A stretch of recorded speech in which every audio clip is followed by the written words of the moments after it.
बिस्मिल्लाहिर्रहमानिर्रहीम। Dear student, अस्सलाम वालेकुम। आज आपका टॉपिक है करेक्टरिस्टिक ऑफ साउंड। साउंड की खसूसियात, आवाज़ की खसूसियात, वो खसूसियात जिनकी बुनियाद पर हम आवाज़ में फ़र्क महसूस कर सकते हैं। क्या वो आवाज़ बुलंद है या मध्यम है? क्या वो आवाज़ बारीक है या आवाज़ भारी है? अच्छी है कानों के लिए या अच्छी नहीं है? उसके अंदर कितनी शिद्दत है? ये चार इसकी खसूसियात हैं जो आपके सामने है। Number 1 loudness, number 2 pitch, number 3 quality, number 4 intensity. ये चार करेक्टरिस्टिक हैं, इनको हम फर्दर डिस्कस करेंगे। सबसे पहले number 1 loudness. Loudness is the characteristics of sound by which loud and faint sound can be distinguished। ये वो खासियत है, ये वो खूबी है जिसकी वजह से हम बुलंद और मध्यम आवाज़ में फ़र्क महसूस कर सकते हैं।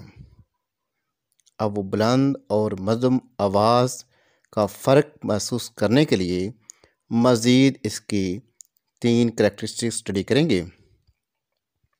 नंबर 1 ए पॉइंट में लेते हैं हम एम्पलीट्यूड ऑफ वाइब्रेटिंग बॉडी।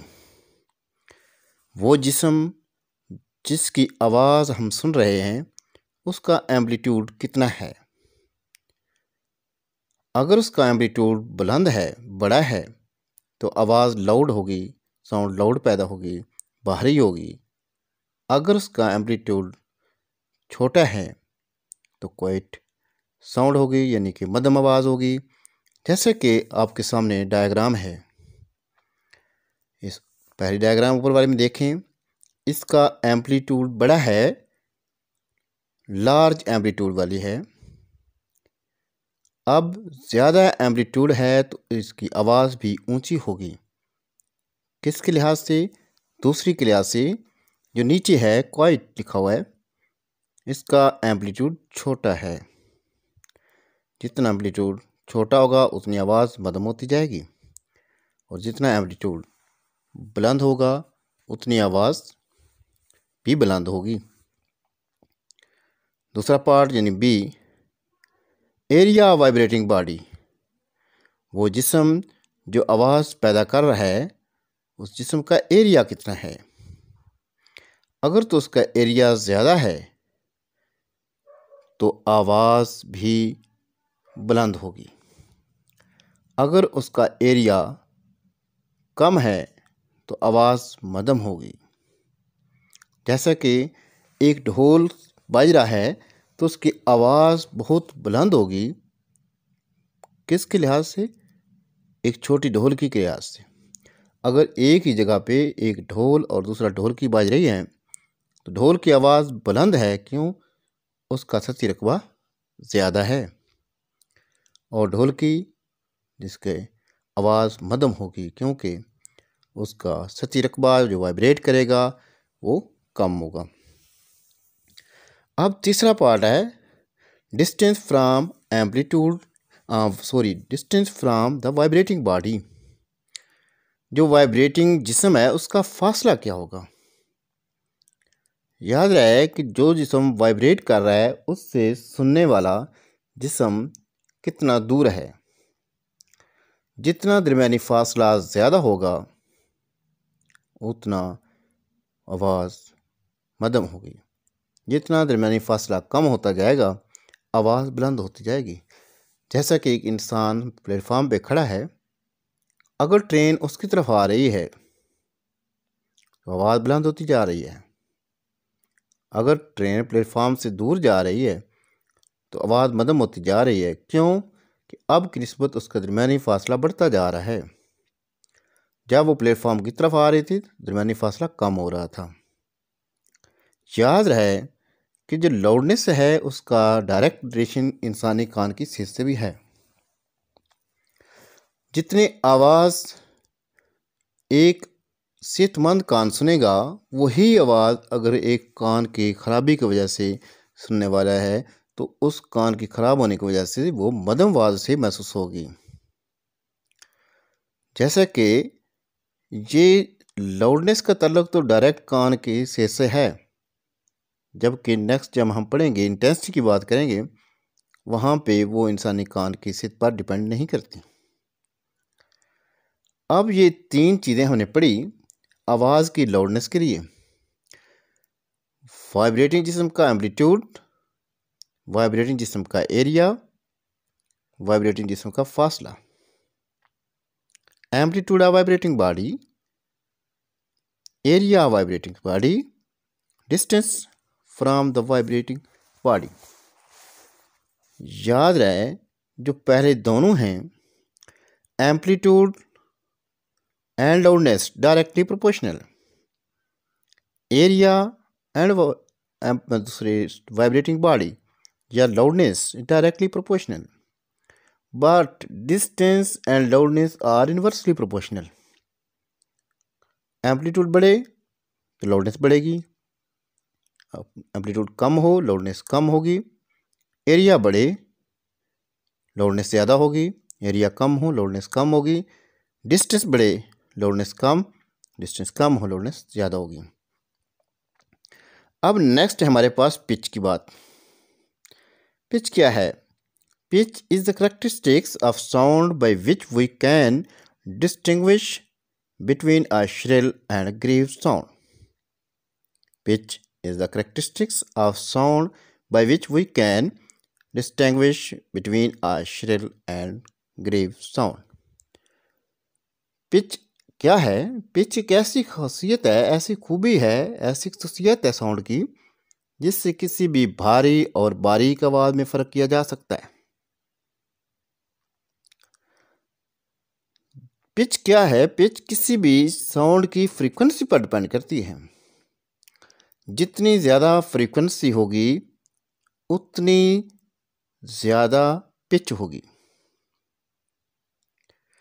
जितनी ज़्यादा पिच होगी उतनी आवाज़ बारीक होगी। इसी तरह जितनी फ्रीक्वेंसी कम होगी और पिच भी कम होगी, आवाज़ भी भारी होगी। जैसे कि आपके सामने डायग्राम है, ऊपर वाली कम पिच वाली है और नीचे वाली हाई पिच वाली है। लो पिच हाई पिच यानी कम पिच और ज़्यादा पिच, यानी कि कम फ्रीक्वेंसी कम पिच, ज़्यादा फ्रीक्वेंसी ज़्यादा पिच। और इसी तरह अगर देखा जाए औरत और मर्द की आवाज़ में भी इसी पिच का फ़र्क है। औरत की पिच ज़्यादा होती है जिसकी वजह से आवाज़ औरत की बारीक होती है बनिस्बत मर्द। मर्द की पिच कम होने की वजह से आवाज़ भारी हो जाती है। नेक्स्ट है quality. The characteristics of sound by which we can distinguish between two sounds of same loudness and pitch is called quality.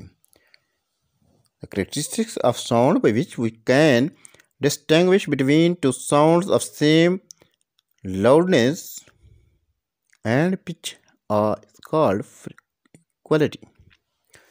यानी कि क्वालिटी क्या है? क्वालिटी कैसी खासियत है, ऐसी खूबी है जिससे दो एक जैसी पिच और बुलंदी वाली आवाज़ में फ़र्क महसूस किया जा सकता है। अगर किसी कमरे में आप बैठे हैं, उसके बाहर आवाज़ आ रही है, अब वो आवाज़ मुख्तलिफ़ चीज़ों की हो सकती है। उनकी पिच भी एक जैसी है, उनकी बुलंदी भी एक जैसी है, मगर फिर भी हम उस दोनों तीनों आवाज़ों में फ़र्क महसूस कर सकते हैं। जैसे कि आपके सामने डायग्राम है, ट्यूनिक फोक की है, बांसुरी की है, अलगोज़ा की है। अब ये तीनों जो हैं इनकी फ्रीक्वेंसी भी एक जैसी है, सो इनकी पिच एक जैसी है, बुलंदी एक जैसी है। अब क्या होता है कि तीनों की आवाज की क्वालिटी में फर्क है। क्यों? इन तीनों की वेव फॉर्म में फर्क है। वेव की जो शक्ल है उसमें थोड़ा सा डिफरेंस है, जिसकी वजह से तीनों की आवाज अलग अलग महसूस होती हैं।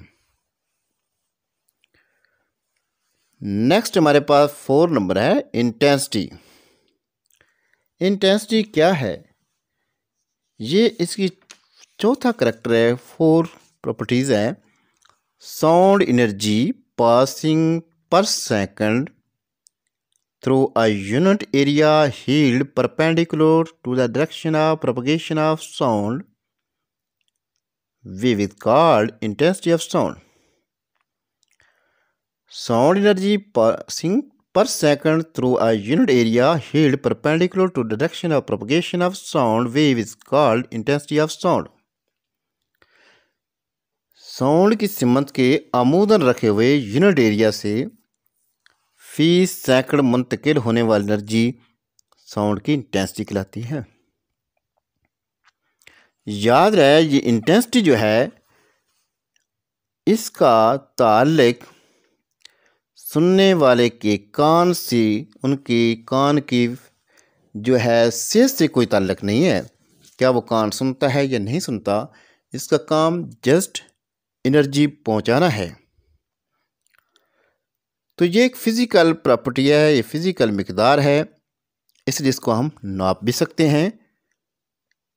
इसका यूनिट भी है, इसका यूनिट वाट फी मरबा मीटर है। वाट फी मरबा मीटर है। यानी कि अगर कोई जिस्म आवाज़ पैदा कर रहा है और दूसरा जिस्म उसके सामने अमूदन है, तो अमूदन रख दिया आपने, उसके यूनिट एरिया में से 1 सेकंड में जितनी एनर्जी मुंतकिल होगी उससे उस आवाज़ की इंटेंसिटी कहा जाएगा। जितनी ज़्यादा एनर्जी मुंतकिल होगी उतनी ज़्यादा इंटेंसिटी होगी। इस तरह इसकी 4 प्रॉपर्टीज़, 4 खसूसियत हमने आपको समझाई हैं। तो अब इनके मुतल्लिक कुछ क्वेश्चन उठते हैं, देखते हैं उनके क्या आंसर हैं। हम आपके सामने उनके क्वेश्चन शो करेंगे और आपको थोड़ा सा वक्फा देंगे ताकि आपको सोचें इसका क्या आंसर हो सकता है। Number 1, explain how sound produced by a school bell. Explain how sound produced by a school bell. School की घंटी में आवाज़ कैसे पैदा होती है?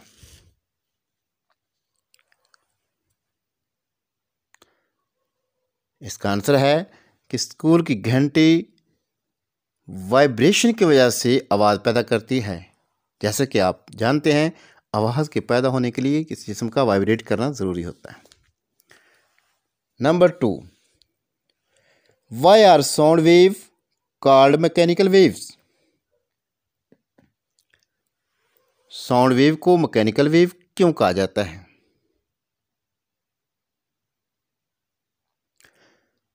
आंसर्स, साउंड वेव को मैकेनिकल वेव इसलिए कहा जाता है क्योंकि इसके गुजरने के लिए मीडियम की ज़रूरत होती है, और जिन वेव को मीडियम की ज़रूरत हो उन्हें मैकेनिकल वेव कहा जाता है। लिहाजा साउंड वेव भी मैकेनिकल वेव है। Suppose you are and your friend are on the moon, will you able to hear any sound produced by your friend. आप और आपका दोस्त चांद पर खड़े हैं, क्या आप अपने दोस्त की साउंड को सुन सकते हैं? नो, नहीं, क्योंकि वहाँ पे एयर नहीं है, वहाँ पे मीडियम नहीं है और आवाज़ दूसरे तक पहुँच नहीं सकती। रेजोनेंस क्या है? What is resonance?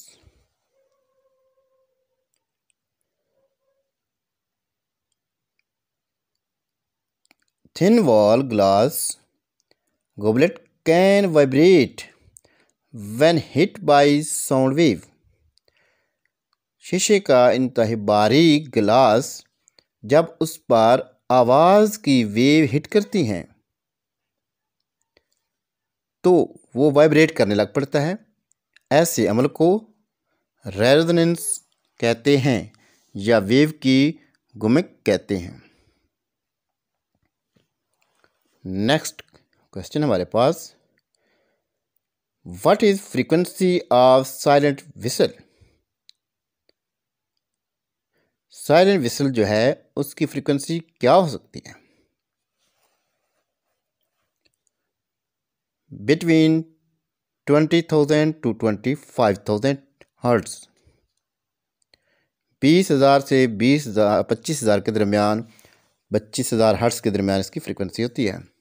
और ये साइलेंट विसल जो है इंसान के लिए तो साइलेंट होती है, मगर ये डॉग के लिए साइलेंट नहीं होती है, उससे आवाज़ आती है। Next, why the voice of women is more shrill than that of man? औरतों की आवाज़ साउंड या आवाज़ मर्दों की साउंड से ज़्यादा बारीक क्यों होती है? क्योंकि औरतों की फ्रीक्वेंसी ज़्यादा होती है और पिच ज़्यादा होती है। जब पिच ज़्यादा होती है तो आवाज़ बारीक हो जाती है। Which properties of sound wave determine its loudness and pitch? Sound wave की कौन सी खासियत है जो लाउडनेस और पिच का तयन करती है? Quality of sound. Quality of sound एक ऐसी खासियत है जो एक जैसी बुलंदी और पिच की दरमियान फ़र्क महसूस कर सकती है। Next, what would happen to loudness of sound with increase in its frequency? Frequency के बढ़ाने से साउंड की लाउडनेस पर क्या असर पड़ेगा?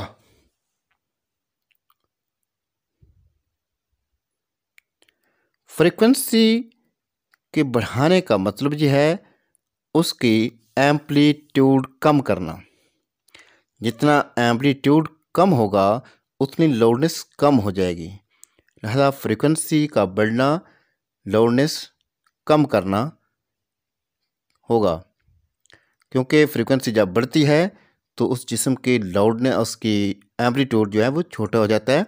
जब एम्पलीट्यूड छोटा होता है तो आपकी लाउडनेस भी कम हो जाती है। इस तरह उम्मीद करते हैं ये टॉपिक आपके समझ में आया होगा। नेक्स्ट टॉपिक के लिए इंशाल्लाह नेक्स्ट वीडियो में हाज़िर होंगे। शुक्रिया।